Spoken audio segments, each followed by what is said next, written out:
Երեմյան կաթնամթերքը ստացվում է սեփական ֆերմայի անարատ բնական առողջարար ակարգի կաթից, գերարտադրությունից մինչև փակ շղթայով կաթնամթերքի ստացում։ Երեմյան կաթնամթերքը վերահսկում է կաթնարտադրության ամբողջ ընթացքը։ Կաթը սեր է, ուժ եւ առողջություն։ Ողջույն, հանրայինի եթերում եղիր առողջապահական նախագիծն է։ Ես բժիշկ Վահե Տերմինասյանն եմ եւ զրուցելու ենք այսօր մի շարք թեմաների մասին։ Ամեն ինչ ներկայացնելու ենք հավաստի եւ բնականաբար նաեւ մատչելի տեղեկատվության ձևով։ Գլխավոր թեման այսօր վերաբերում է անհետաձգելի բուժօգնությանը։ Բոլորս լսել ենք, բոլորս գիտենք ինչ է մոտավորապես անհետաձգելի բուժօգնությունը։ Այսօր կծանոթացնենք իրական անհետաձգելի բուժօգնության կանոններին։ Մինչ կհրավիրենք հյուրին, ես ուզում եմ, որ դիտենք տեսանյութը, հետո արդեն մասնագետի հետ կքննարկենք գուցե ամենակարևոր մանրուքները։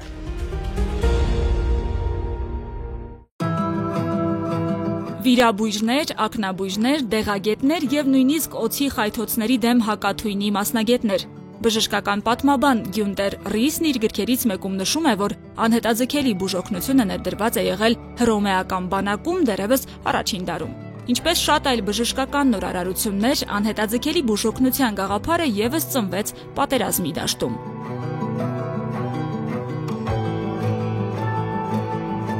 Ոչ այդքան հեռավոր 1966 թվականին ամերիկացի գիտնականները հրապարակեցին մի զարմանալի հետազոտություն։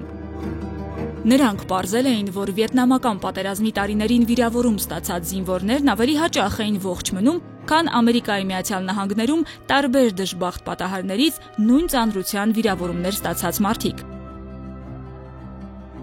Հետազոտողների կարծիքով դա ուղիղ կապ ուներ անհետաձգելի բուժօգնության որակի հետ, չէ՞ որ դաշտային հոսպիտալների բժիշկներն ավելի արագ եւ որակյալ բուժօգնություն էին տրամադրում, քան խաղաղության պայմաններում աշխատող շտապօգնությունը։ Բայց կարևոր է այն, որ հենց այս հետազոտությունը պատճառ դարձավ, որպեսզի վերազինվի անհետաձգելի բուժօգնության ամերիկյան համակարգը։ Ըստ առողջապահության համաշխարհային կազմակերպության 2022 թվականի վիճակագրության ամեն 24 վայրկյանը մեկ մարդ մահանում է ճանապարհատրանսպորտային պատահարների հետևանքով։ Մարդկանց, որոնց կարողանում են դեպքից 5 րոպե անց բուժօգնություն ցույց տալ, 95% դեպքերում ողջ են մնում։ Բայց այդ նույն ԱՀԿ վիճակագրության համաձայն այդ 5 րոպեի ընթացքում ոչ մի երկրում մասնագիտական օգնությունը չի կարող դեպքի վայր հասնել։ Այսօր ամերիկացիները միջինում մոտ 15 րոպե են սպասում շտապօգնության մեքենայի ժամանմանը, եվրոպացիներն ավելի կարճ 10 րոպե։ Հայաստանում նման վիճակագրություն դեռ չունենք, փոխարենը կա այս թիվը։ Ըստ 2021 թվականի տվյալների Հայաստանում գործում է շտապօգնության 350 մեքենա։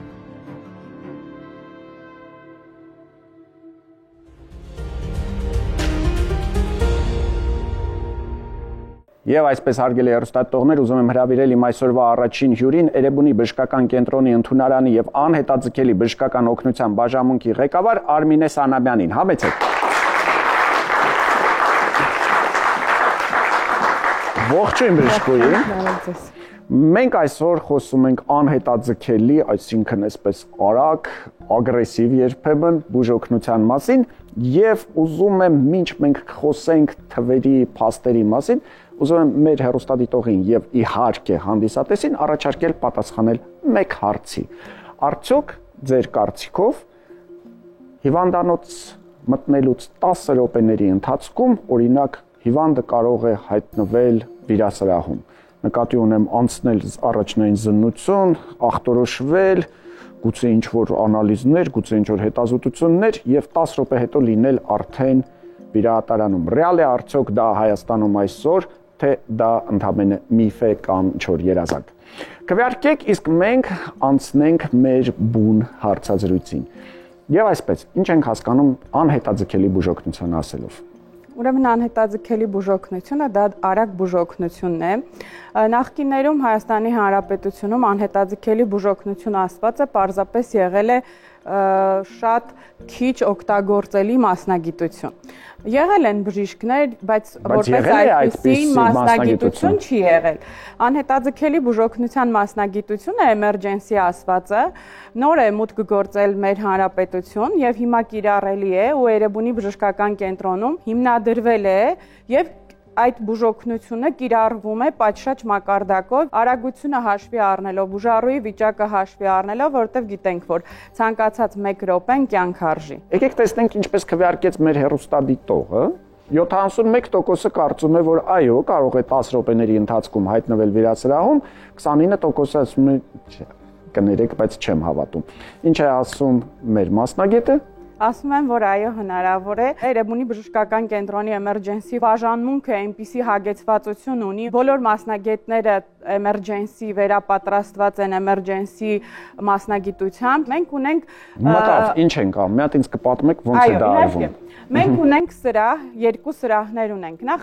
ներկայացնեմ, որ իրականացնում ենք տրիաժ ռեժիմով։ Ինչ է Իրանից ներկայացնում տրիաժը։ Տրիաժը դա բուժառուի ընդունելու ընթացակարգն է։ Այսինքն անհետաձգելին տարբերել ոչ անհետաձգելից։ Այո, գոյություն ունի 3 գունային գամմա տրիաժում եւ ունենք 2 սրահ։ Առաջի սրահը Ես ուզում եմ հասկանամ ինչպես եք սա նկարել, որ դատարկ են եղել, որովհետեւ ես ենթադրում եմ, որ այո, հիմա այսպես չենք տեսնի։ Հիմա այսպես չի, հիմա հագեցված է եւ շատ խառը իրավիճակ է, որովհետեւ բուժառուները շատ են ու մեր կենտրոնում էմերջենսին ունի մի քանի սրահ, ունի 2 սրահ, բուժառուները շատ են, մոտավորապես օրական քանի 150 եւ ավել բուժառու անհետաձգելի բուժօգնության բաժանում։ Այսպես 5-7 րոպեի ընթացքում պետք է հասցնես հասկանաս ինչ են։ Մեքենաները, այո, մուտք են գործում։ Մենք ունենք տեղեկատու, որտեղ նստած է եւ տրիաժ բուժքույր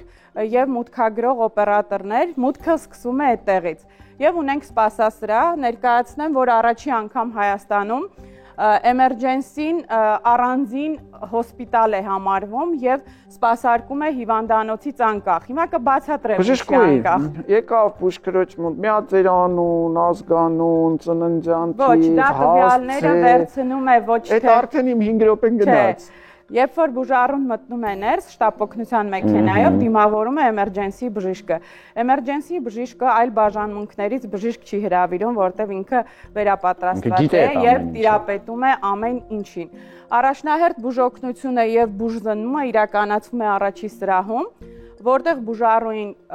տեղի է ունենում եւ գործիքային եւ լաբորատոր բոլոր հետազոտությունները տեղում, այսինքն էմերջենսին հագեցված է ամեն ինչով, թե գործիքային, ժամանակ հետո օրինակ կարող ենք արյան անալիզներից որոշ տվյալներ ունենալ։ Մինչեւ 10 րոպեվա ընթացքում կարող ենք ունենալ։ Այդտեղ հարց է առաջանում, հիմա այն մարդիկ, որոնք գնում են լաբորատորիայում անալիզ են հանձնում, ինչու են նրանց 5-6 ժամ հետո տալիս։ Որովհետև կա ուրգենտ սիտուացիա, անհետաձգելի բուժօգնության դիմաց բուժառու եւ կա պլանային կարգով հետազոտող, այո, դրանք տարբեր հասկացություններ են։ Այ անհետաձգելի բուժօգնություն ասվածը, որ նշում եք ինչով է տարբերվում, նաև տարբերվում է հենց դրանով, որովհետև ֆորմատը լրիվ այլ է։ Բուժառուն երբ որ դիմում է, մեր գործիքային եւ լաբորատոր բոլոր հետազոտությունները չի գնում տարբեր բաժանմունքներում իրականացնել։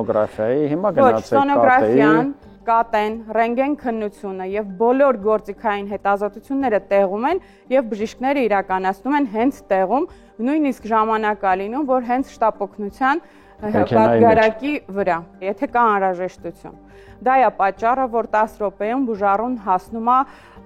վիրասրահ։ Նայեք, նաև մեր երկրորդ սրահը նախատեսված է նրա համար, որ մեր բուժառուները, եթե երեկոյան ժամերին են դիմում եւ ունեն վիրահատության կարիք, բայց ոչ սուր վիրահատություններ են, այսինքն կարող են հսկել առավոտյան վիրահատել։ Տվյալ բուժառուները մեր երկրորդ սրահում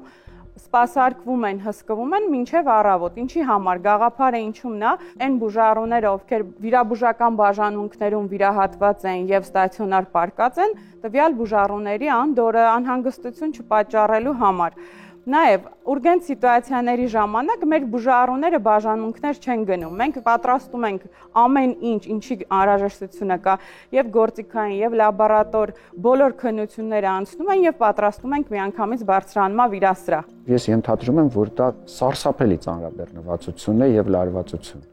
Այո, իսկապես սարսափելի ծանրաբեռնվածություն եւ լարվածություն է եւ աշխատում են շատ հաճույքով։ Ծանրաբեռնվածության, այդպիսի պատասխանատվության տակ ես դնում, այսինքն ասում ես նայիր, հիվանդը եկավ, դու 5-7 րոպեի ընթացքում պետք է այդ ամբողջը անես։ Դա իսկապես ահա որ ծանրաբեռնվածություն ու լարվածություն է եւ կեցեք Երկրորդը ուզում եմ հասկանալ, ինչպես են ընտրվում, այսինքն ցանկացած բժիշկ կարող է վերապատրաստվել, սովորել ու դառնալ այդ մասնագետը, թե մարդուց ինչ որ անհատական տվյալներ պետք է ունենա, որ կարողանա այդ աշխատանքը կատարել։ Բաժանմունքում աշխատելու համար ոչ միայն պետք է ունենալ բժշկական կրթություն, այլ նաև պիտի ունենալ լավ հոգեբանություն եւ լավ բժիշկ ասվածը լինել, որ կարողանալ այդ բաժանմունքում աշխատել։ Մեր բժիշկների ընտրվածությունը կայանում է նրանում, որ նրանք անցնում են որոշ ժամանակ նախնական փորձ ասվածը, գալիս են եւ սովորում են, հետո նոր ընտրում են ֆիզիկապես պետք է պինդ լինեն, որ կարողանան ֆիզիկապես եւ հոգեպես։ Ուզում եմ նաև հիշեցնել, որ Առողջապահության ազգային ինստիտուտի մի շարք բազաներ հենց Էրեբունի բժշկական կենտրոնում են, այդ թվում նաև իմ ամբիոնի բազան է գտնվում եւ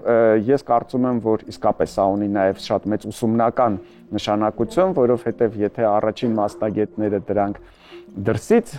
մեր գործընկերների օգնությամբ էր արվում, հիմա արդեն դուք ինքներդ կրթում եք եւ հուսով եմ, որ շատ շուտով տարբեր մեծ հիվանդանոցներ կունենան նույնպիսի կենտրոններ։ Շնորհակալություն հարգելի հեռուստատողներ, հիշեցնեմ իմ այսօրվա հյուրը Արմինե Սանամյանն էր, Էրեբունի բժշկական կենտրոնի ընդունարանի եւ անհետաձգելի բժշկական օգնության բաժանմունքի ղեկավարը, այն բաժանմունքի, որտեղ մուտք գործելուց հետո հիվանդը տառացիորեն 5-ից 7 րոպեների ընթացքում կարող է արդեն լինել վիրասրահում։ Մնացեք մեզ հետ։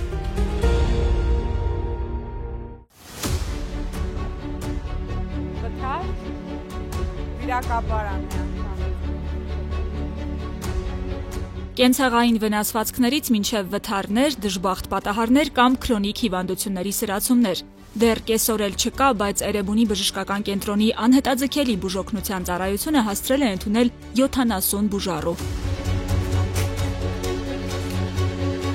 Ինքնուրույն շտապօգնության մեքենաներով կամ էլ սանավիացիայով այստեղ օրական դիմում է 100-ից 150 բուժառու։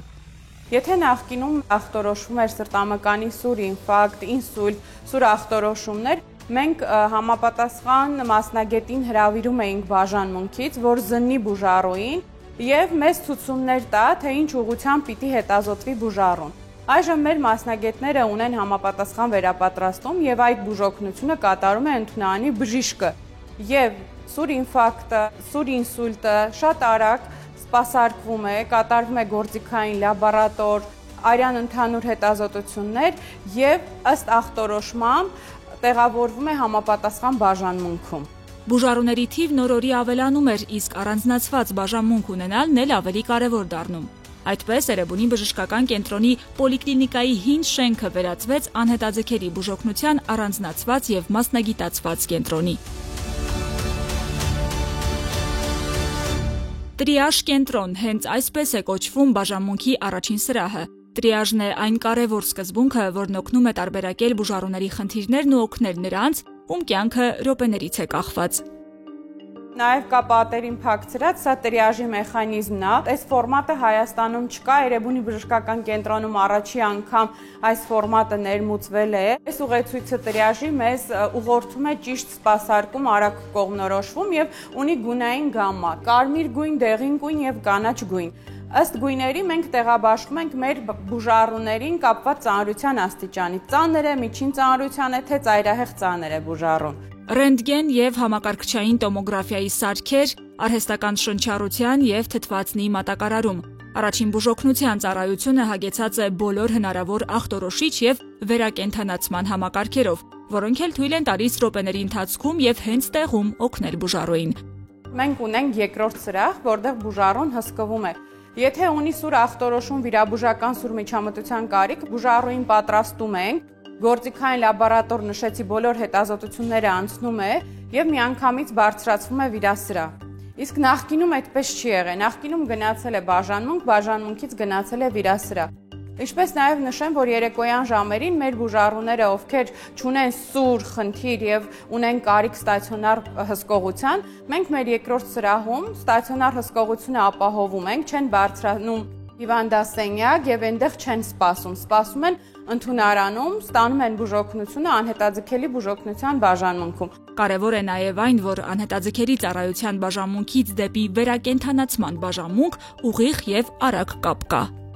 Տերիաժի կարմիր գույնը նշանակում է շատ արագություն։ Եթե կարիք ունի բուժառուն վերակենդանացման բաժանմունքում հսկվելու, մենք արագ տեղափոխում ենք վերակենդանացման բաժանմունք։ Աշխատանքային նման տեմպին եւ ժամանակացույցին դիմանալն այդքան էլ հեշտ գործ չէ։ Անհետաձգելի բուժօգնության ծառայությունում աշխատում են ընտրված մասնագետներ։ Իդեպ նման որակավորման բժիշկներ Հայաստանում նախկինում չեն եղել։ Այս առումով Էրեբունի բժշկական կենտրոնի այս բաժանմունքն իրականացնում է նաեւ կարևոր ուսումնական գործառույթ։ Էրեբունի բժշկական կենտրոնը էմերջենսի անհետաձգելի բուժօգնության բաժանմունքով միակն է եւ առաջինն է, ու ոչ միայն ունի տրիաժ հասկացողությունը ընդունելության, այլ նաեւ ունի վերապատրաստված համապատասխան մասնագետներ, էմերջենսի բժիշկներ։ Առողջապահության ազգային ինստիտուտի հետ համատեղ ստեղծվել է բաժանմունք անհետաձգելի բուժօգնության ասոցիացիա եւ անհետաձգելի բուժօգնության ամբիոն։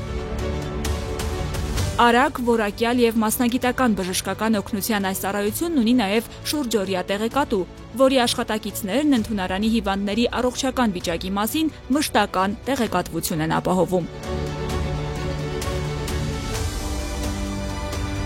Հանրապետությունում առաջինը ներդրված անհետաձգելի ընդունարանի նման ձևաչափը Հայաստանի համար նորություն է եւ իսկապես կարեւորողակ կարող է դառնալ բժիշկների վերապատրաստման եւ որ ամենակարևորն է մահացության թվի նվազման համար։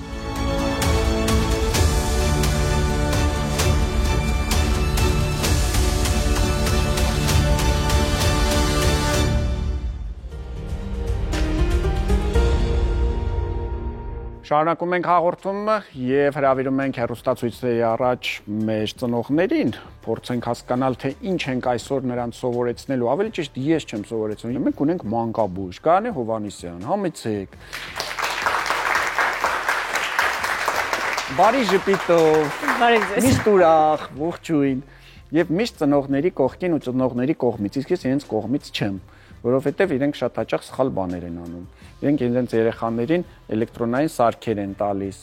տալիս են, որ այդ երեխաները, փոքր երեխաները այդ սարքերով ամբողջ օրը խաղան, տալիս են, որ հաց ուտելուց այս սարքերով անընդհատ զբաղվեն, փչացնում են աչքերը, փչացնում են երեխայի բնավորությունը, ուշադրությունն են շեղում։ Իսկ դուք ժպտալով միշտ իրենց եք պաշտպանում։ Ինչու՞։ Պետք է բացատրել վտանգները եւ կարծում եմ դրանից հետո ծնողները կսահմանափակեն գadgetների օգտագործման ժամանակահատվածը։ Մի հատ շատ լավ ժամանակակից անեկդոտ կա, ասում են, երբ հիմա ժամանակակից ծնողները ուզում են երեխաներին պատժեն, նրանց կանգնացնում են այն անկյունը, որտեղ ամենավատն է Wi-Fi-ը բռնում։ Հիմա նույն շարունակությունը փորձենք հասկանալ ինչ ադել, օրինակ այլ է երեխային նման հեռախոս տալ, թե չէ, եթե գալիս ասում է հեռախոս եմ ուզում, անպայման ինձ մի հատ հեռախոս կնեք, թե սա նույնպես ունի իր վնասնակարությունը։ Պետք է հասկանալ, թե երեխան ինչ նպատակով է օգտագործելու հեռախոսը։ Եթե դա խիստ անհրաժեշտություն է ծնողի հետ կապ հաստատելու, գոնե լավագույն տարբերակը այս տեսակ հեռախոսներն, որոնց էկրաններից երեխան չի կարող օգտվել խաղեր խաղալ։ Իհարկե սրանց մեջ էլ երբեմն խաղեր լինում են, բայց ես ձեզ ասեմ, հարգելի հեռուստատողներ, իմանաք, չկան ապացուցված հետազոտությունների արդյունքներ, որոնք կվկայեին, որ հեռախոսները դիցուկ առաջացնում են ուղեղի չարորակ նորագոյացություններ, բայց չկա նաև հակառակը։ Չկա ապացուցված հետազոտություն, որ այն չի առաջացնում։ Այսինքն հեռախոսները եւ չարորակ նորագոյացությունների կապը դեռևս գտնվում է հետազոտությունների բաց շրջանում։ Չկա հստակ, որ հեռախոսը առաջացնում է չարորակ նորագոյացություններ, չկա, որ չի առաջացնում։ Այսինքն ռիսկը այնուամենայնիվ գոյություն ունի։ Ինչու ենք մենք սահմանափակում։ Երեխա է, թող ամբողջ օրը իր համար ուզում է մուլտֆիլմեր դիտի, ուզում է YouTube-ով զբաղվի։ Ինչ են սրանք իրենցից ներկայացնում։ Նախ նշենք, թե որ տարիքից կարելի է որոշակի համանախապակումներով տալ երեխային գadgetներից օգտվելու հնարավորություն, դա մինչև 2 տարեկանն է, որի խստիվ արգելումը որոշակի տեսակի, այո, խստիվ արգելումը որոշակի տեսակի գadgetներ ու ընդհանրապես մի տարեկան երեխային տամ, դեռ չի խոսում, 1 տարեկան երեխայի չի քայլում, բայց արդեն ուզում է գadgetով խաղալ։ Տեսողությունը եւ էմոցիոնալ հուզական ոլորտը պատրաստ չէ նմանատիպ արագ կադրեր փոխվելուն գունային ազդեցությանը եւ բացի դրանից ստրեսը երեխայի օրգանիզմի համար եւ մենք ուշացնում ենք երեխայի խոսելու սոցիալիզացիայի առողջության զարգացման էտապները։ Այսինքն դուք կապ տեսնում եք երեխայի ամբողջ օրը հեռախոսի կամ այո, ապացուցված է, որ երեխաները եւ նրա ուշ խոսելու մեջ։ Այո, ապացուցված է երեխաները, ովքեր որ երկար ժամանակ են անցկացնում հեռախոսի մեջ, իրենց սոցիալիզացիան եւ խոսել չի, դա նշանակում է նրան մտավոր զարգացածությունն է ցույց տալիս։ Այսինքն դուք ձեր երեխային կներեք, բթացնում եք։ Դուք նպաստում եք, որ ձեր երեխան ուշ զարգանա, ընդ որում այդ ուշ զարգացումը հետո տարիքի ընթացքում չի գալու, չի հասնելու, որովհետև այն ինչ որ նա չի ստանում փոքր ժամանակ, այդպես էլ մնալու է։ Եվ հետո ձեր երեխան դպրոցում վատ է սովորելու, համալսարանում վատ է սովորելու, նրա IQ-ն լինելու է ցածր, ինչու, որովհետև դուք ուզում եք երեխային տայիք հեռախոսը ու գնայիք զբաղվեիք ձեր գործերով, մյուս հեռախոսն էլ վերցնեիք դուք ու երեխան չլացեր։ Չի կարելի։ Գնացինք առաջ, մինչև 2 տարեկանին ընդհանրապես չենք տալիս։ 2-ից 5 տարեկան երեխային կա սահմանված ժամանակահատված։ 2-ից 5 տարեկան երեխաների համար ցանկալի ժամանակահատվածը դա 30 րոպեն է։ Օրվա ընթացքում 30 րոպեից 1 ժամ կարելի է դա կիսել ընդհատումներով եւ անպայման հետեւել թե երեխան ինչ է նայում եւ ինչով է զբաղված հեռախոսում։ Ես հիշում եմ մեր ընկերներից մեկի երեխային մի անգամ գրկել էի եւ գրկիս մեջ ինքը այսպես փորձում էր դեմքս բացեր։ Որ սկզբից շարժումները չհասկացա, չխոսող երեխա այսպես դեմքիս վրա շարժում էր անում, հասկացա, որ ինքը ուղղակի փորձում է բացել այն ինչ որ անում է էկրանի հետ։ Ինքը արդեն չէր տարբերում որն է էկրանը, որն է իրական մարդ, ինքը փորձում էր մեծացնել դեմքս։ Մեկ չստացվեց։ 5 տարեկան եւ ավելի տարիքի երեխաներին 1 ժամ, ժամ ու կես, բայց ամեն դեպքում պետք է միշտ հիշել, եթե մենք մեծահասակներս կարող ենք կառավարել ինչ-որ չափով եւ հասկանալ ինչ ենք նայում եւ սահմանափակել ժամանակահատվածը, երեխաների մոտ դա չի աշխատում, որովհետեւ երեխաները ունենում են կախվածություն, որի պատճառով դառնում են ավելի ինքնափոփ, ավելի ագրեսիվ, հետ են մնում հասակակիցներից, ինչպես նշեցի, սոցիալիզացիայի խնդիրներ են ունենում։ Եթե 5 տարեկան եւ ավել է երեխան, կարելի է թողնել կես ժամ ընդմիջումներով ամբողջական 1 ժամ կամ ժամ ու կես։ Կհիշեք, երբ մենք էինք փոքր, բժիշկները ասում էին հեռուստացույցի մոտ երեխաներին պետք չի երկար թողնել։ Հիմա ստացվել է հակառակը, ասում ենք այդ գadgetները, հեռախոսները վերցրեք, երեխային նստացրեք ձեր կողքը, միացրեք հեռուստացույցը, իրար հետ մուլտֆիլմ նայեք, այսինքն սա հիմա ավելի լավ տարբերակ է համարում, գոնե տարբերակ է, քան երեխան մենակ գնա ու նստի։ Իդեպ, երբ որ մենք նստում ենք ու սկսում ենք ինչ-որ մի բան նայել, շատ հաճախ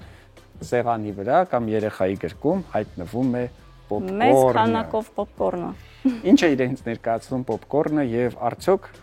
լավ բան է կինոթատրոններում կամ ասենք տանը պոպկորնը դնել, ընտանիքով կինո նայել։ Ինչը որ անթույլատրելի է, որովհետեւ դիտելու ընթացքում կերածը դու չես հասկանում, ուղիղ ազդակներ չի ստանում համապատասխան, կշտացել ես, հագեցել ես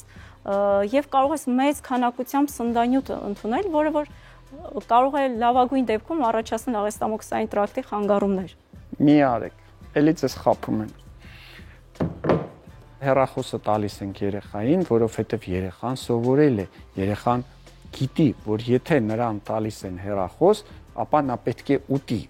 Եվ ուտելու դիպած պահանջում է, որ իրեն տան հեռախոս։ Շատ ընդունված պրակտիկա, երբ մայրիկները հեռախոսը միացնում են եւ սկսում են երեխային կերակրել։ Երեխան առանց հեռախոսի էլ կուտի հասանելիք չափաբաժինը, եթե օրվա ռացիոնը ճիշտ կազմակերպվի։ Երբ որ երեխան կունենա համապատասխան ֆիզիկական ակտիվություն, կկատարվի քաղցրի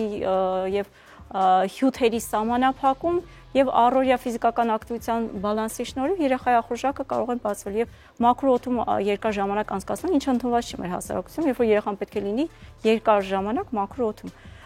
Եվ կերակրման այս տեսակը մյուս կողմից երեխան չի էլ հասկանում, թե ինքը ինչ կերավ, ինչ քանակով կերավ։ Մայրը գոհ է, որ երեխան կերավ, երեխան գոհ է, որովհետև ստացավ հեռախոս եւ դիտեց իր սիրելի մուլտֆիլմը։ Բայց այդպես ճիշտ չի։ Անթույլատրելի է երեխային կերակրել հեռախոսի կամ էկրանի առջև։ Չի կարելի, բայց կարելի է օգտագործել առողջ սննդամթերք, ինչպիսին արտադրում է մեր ցուցադրման հովանավոր Երեմյան ընկերությունը, առողջ անարատ եւ 100%-անոց բնական կաթնամթերք։ Հիշեցնեմ հարգելի հեռուստադիտողներ, որ այսօր եւս մեր բարի մանկաբույժն էր Գահանե Հովհաննիսյանն էր, մնացեք մեզ հետ։ Երեմյան կաթնամթերքը ստացվում է սեփական ֆերմայի անարատ բնական առողջարար ակարգի կաթից։ Գերարտադրությունից մինչև փակ շղթայով կաթնամթերքի ստացում։ Երեմյան կաթնամթերքը վերահսկում է կաթնարտադրության ամբողջ ընթացքը։ Կաթը սեր է, ուժ եւ առողջություն։ Դե ինչ հարգելի հեռուստատողներ, շարունակում ենք հաղորդումը եւ հաջորդ հատվածը մենք անվանել ենք «Սնվենք հաճույքով եւ մնանք առողջ»։ Արդյոք հնարավոր է դա անել, թե ոչ, կպարզենք մեր այսօրվա հյուրի հետ։ Իսկ հյուրը Հայաստանի Հանրապետության Գիտությունների ազգային ակադեմիայի էկոկենտրոնի սննդի ռիսկերի գնահատման կենտրոնի ղեկավար, սննդագիտության դոկտոր Դավիթ Պիպոյանն է։ Ողջույն։ Բարև ձեզ։ Եվ այսպես։ Հնարավոր է արդյոք այն, որ ասում ենք նստենք, ուտենք, հաճույք ստանանք սննդից եւ միաժամանակ այդ ամեն ինչը լինի առողջարար։ Միանշանակ հնարավոր է եւ կարծում եմ, որ հաղորդումը հենց այդ նպատակը ունի, որ հեռուստադիտողին փոխանցենք այն կարևոր գիտելիքը, որը հնարավորություն կտա իրենց հասկանալ ռիսկերը, բայց միաժամանակ կառավարել, այսինքն մենք չենք վախեցնելու, այլ հակառակը օգնելու ենք։ Շատ լավ։ Հիմա ես կփորձեմ ձեզ առաջարկել մի խնդիր, տեսնեմ ինչպես չեք վախեցնելու, որովհետև մենք խոսելու ենք աղի մասին։ Ասում են հնում մարդիկ աղոհացով էին դիմավորում, աղով վերքեր էին ախտահանում, անգամ աղջիկների մեծ մասը աղի բլիթ էր պատրաստում, այդպես փորձում էին ամուսիններ գտնել, բայց այսօր բժշկությունը գիտի, որ աղը մեր առողջության համար վնասակար է։ Իդեպ ինչով է վնասակար։ Տեսեք, նախ հաշվի առնելով շատ կարևոր հանգամանք, որ պետք է բոլորը իմանան, աղի չարաշահումն է վնասակար, որովհետև մենք շատ կարևոր տեղեկատվություն պետք է փոխանցենք հանրությանը, չմոռանալով, որ Հայաստանում աղը յոդացված է, այսինքն մենք ունենք միաժամանակ ռիսկեր եւ օգուտներ։ Եվ երբ հաշվարկները իրականացվում է, այսինքն նաեւ մեր օրգանիզմին աղը անհրաժեշտ է, բայց անհրաժեշտ է չափավոր քանակներով։ Ես ուզում եմ հիմա մեր հեռուստադիտողը մտովի փորձի պատասխանել հետեւյալ հարցին։ Իդեպ այդ հարցը հիմա հենց տրվում է մեր հանդիսատեսին, արդյոք ձեր կարծիքով դուք չարաշահում եք աղի քանակությունը, թույլատրելի քանակությունը, թե ոչ։ Փորձեք մտածել, պատասխանել, մեր հանդիսատեսը հիմա կպատասխանի, մենք կտեսնենք պատասխանը,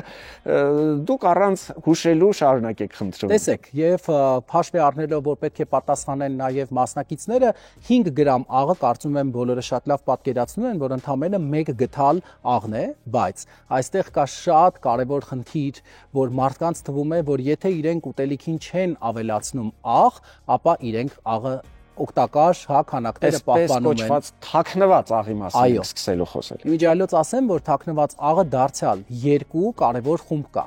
Թաքնված աղ, երբ օգտագործում ենք վերամշակված մթերքներ, որոնք մեծ քանակությամբ աղ են պարունակում, բայց կան այստեղ եւս 2 տիպի մթերքներ։ Օրինակ, երբ որ դուք օգտագործում եք թթու վարունգ, ակնհայտ նկատելի է, չէ՞, որ դուք աղի սննդամթերք եք օգտագործում։ Բայց շատ մարդիկ կան, որ օրինակ չգիտեն, որ նրբերշիկը շատ մեծ քանակությամբ աղ է պարունակում, ավելի շատ գուցե։ Մսամթերքը, այո, բավականին մեծ քանակությամբ աղ է պարունակում, եւ եթե մեր սննդակարգը հարուստ է նմանատիպ մթերքներով, իդեպ այսօր նաեւ գաղտնիք պետք է բացեմ, որ մեր բոլոր հետազոտությունները ցույց են տալիս, որ Հայաստանի Հանրապետության քաղաքացիների սննդակարգում աղի համար 1 մատակարարը ամենատարօրինակ մթերքն է, չզարմանաք, բայց հացը եւ լավաշը։ Իդեպ հաց թե լավաշ։ Տեսեք, այսօր ճիշտ ասած մենք ունենք կշեռք, սա շատ կարևոր է, որովհետեւ իրականում հետազոտության արդյունքները մեզ համար եւս շատ հետաքրքիր էին, որովհետեւ կարծում եմ շատ եք լսել տարբեր մասնագետներ, որ հիմա ասում են, այ հացը փոխարինեք լավաշով։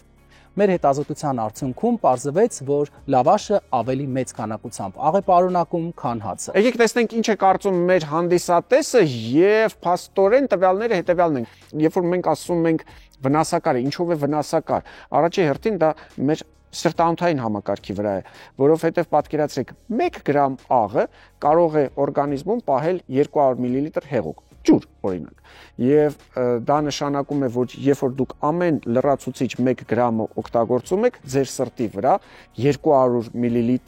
լրացուցիչ հեղուկի ծանրաբեռնվածություն է ավելանում։ Բնականաբար ինչ է անում, ձեր սիրտը ավելի դժվար է աշխատում, ձեր զարկերակային ճնշումն է բարձրանում եւ բնականաբար դրանից հետո ձեր երիկամները կսկսեն վատ աշխատել, հետո դրանից հետո արդեն շղթայական լյարդը կորոշի ձեզ բարևել այսպես եւ այլն եւ այլն եւ այլն։ Այսինքն չենք քննարկում, որ վատ է, չարաշահումը վատ է, քննարկում ենք ինչքանն է թույլատրելի եւ ոնց հասկանանք, չարաշահում ենք թե ոչ։ Տեսեք, առողջական խնդիրների հետ կապված եւս շատ կարեւոր տեղեկատվություն, որ պետք է փոխանցենք մեր հեռուստադիտողին, էական տարբերություն կա։ Աղը չարաշահում ենք օրինակ 6 գրամ, 7 գրամ, 8 գրամ, թե 9 գրամ, որովհետև եթե թույլատրելի շեմը օրինակ 5 գրամն է, բայց դուք օգտագործում եք 6, առողջական ռիսկի բեռը լրիվ այլ է։ Իսկ եթե դուք օգտագործում եք օրինակ 9 գրամ աղի պարունակություն, մենք ռիսկի գնահատման ժամանակ այո, պետք է պարտադիր, երբ ռիսկն ենք գնահատում, տարանջատում ենք օրինակ 9 գրամ օգտագործողներին եւ 6, որովհետեւ իրականում առողջական խնդիրները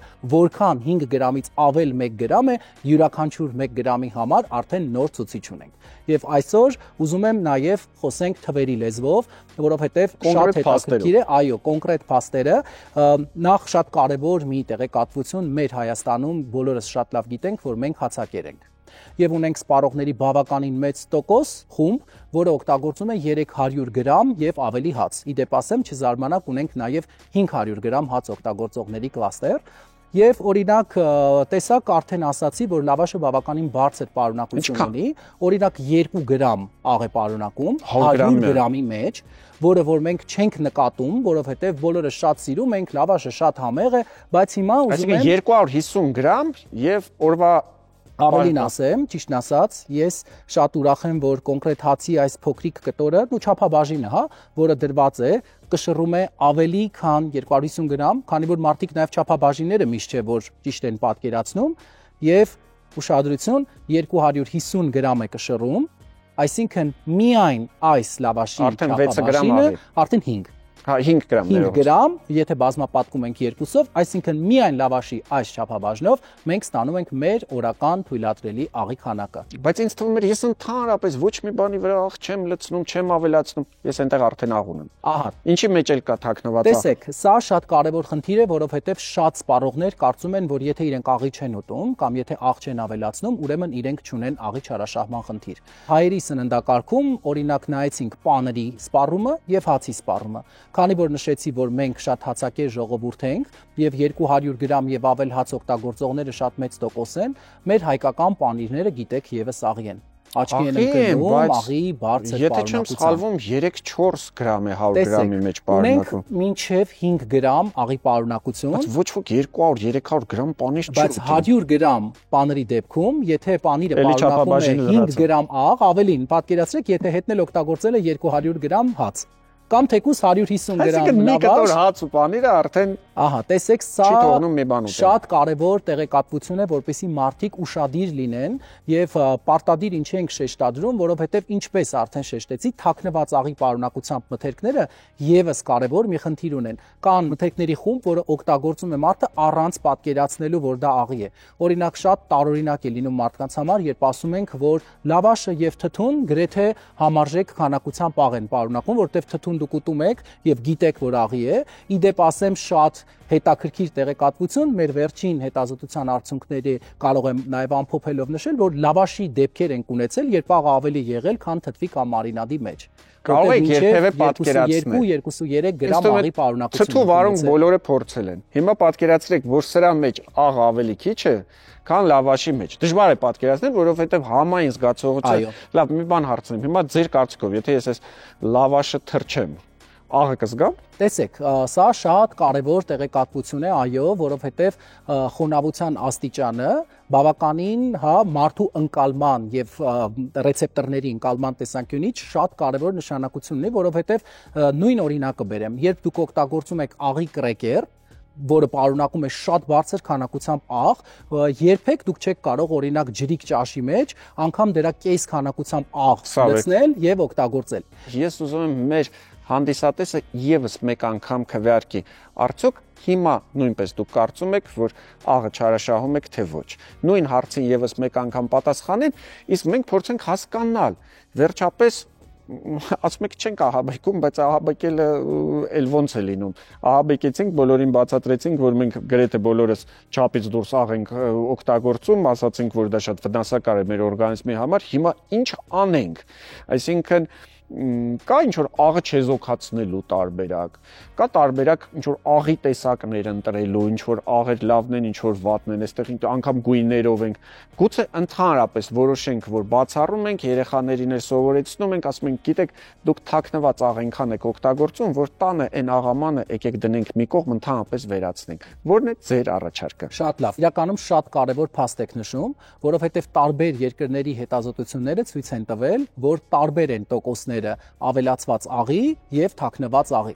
Եթե դուք կարդաք տարբեր երկրներում հետազոտություններ, որոնք ցույց են տվել, որ 70-ից 80% ստացվում է թաքնված աղով, չզարմանաք, որովհետև Հայաստանի պարագայում այդ տոկոսը 90-ն է։ Հաշվի առնելով, որ մենք շատ հաց եւ պանիր ենք օգտագործում, որոնք աչքի են ընկնում աղի բարձր պարունակությամբ։ Բայց, ինչպես ասում ենք, սննդագիտությունը շատ հետաքրքիր գիտություն է եւ այս տեսանկյունից մեր վիճակը իսկապես շատ արագ հնարավոր է բարելավել։ Ինչպես նախապատվությունը տալով աղի ավելի ցածր պարունակությամբ հացին եւ աղի ավելի ցածր պարունակությամբ պանիրին։ Հաշվի առնելով, որ մեծ քանակով եք օգտագործում, օրինակ հացի տեսականում մեջ ունեցել ենք հաց, որ պարունակում է 1 գրամ օրինակի համար աղ եւ ունեցել ենք օրինակ պուրի, որը պարունակում է 2 գրամ աղ եւ իհարկե տարբեր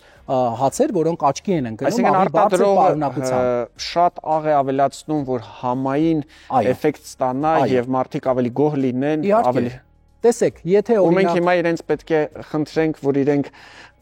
քիչ ավելացնեն եւ մեր հեռուստադիտողին էլ հորդորենք օգտագործել հենց այն հացը, որի մեջ գրված կլինի, որ աղի քանակը քիչ է։ Պարտադիր։ Փորձենք հասկանալ արդյոք կան մեր քվեարկության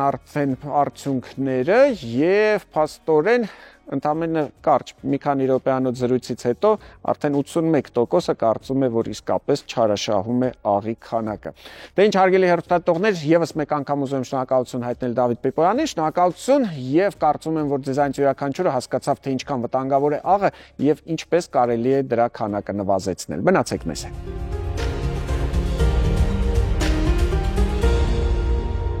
Ողջույն, ձեզ հետ գեղեցկության արվեստն է։ Այսօր կխոսենք մազանոթային պաթոլոգիաներից։ Մազանոթները հիմնականում բորբոքվում են, պատը բարակում է, թափանցելիությունը բարձրանում է, այդ իսկ պատճառով ավելի արտահայտված է լինում։ Մազանոթները կարող են բորբոքվել տարբեր պատճառներով։ Կտրուկ տաքից սառը եւ հակառակը սառից տաքը այդ փոփոխությունը կարող է մազանոթների բորբոքման պատճառ հանդիսանալ։ Արևի ուղիղ ճառագայթները, հորմոնային դիսբալանսը, գաստրոենտերոլոգիական խնդիրները, նևրոտիկ անգիոնևրոզ մազանոթային բորբոքումները։ Այսօր մենք ցույց կտանք, թե ինչպես են տելեանգեկտազիաները, դրանք քթի հատվածի, կզակի հատվածի ճյուղավորված մազանոթային ցանցն է, թե ինչպես ենք լազերի միջոցով այրում հեռացնում։ Հաշվի ենք առնում մազանոթի տրամագիծը, եթե հաստ է, պրոցեդուրան կատարում է 2-3 անգամ, այսինքն լիարժեք հեռացում ունենում ենք 2-ից 3 անգամից։ Իսկ եթե մազանոթային ցանցը տելեանգեկտազիաները ավելի նուրբ են, ավելի բարակ են, մեկ պրոցեդուրայով լիարժեք հեռացում ենք ունենում։ Եթե ցանկանում ենք չունենալ մազանոթային պաթոլոգիա, ուրեմն պետք է ճիշտ խնամել մաշկը։ Արևին դուրս գալուց առաջ պետք է օգտագործենք SPF քսուկներ։ Ամռանը հատկապես SPF 50 քսուկ եւ ավելի ցանկալի է, իսկ ձմռան եւ աշնանային եղանակին կարելի է նաեւ SPF 30-ը։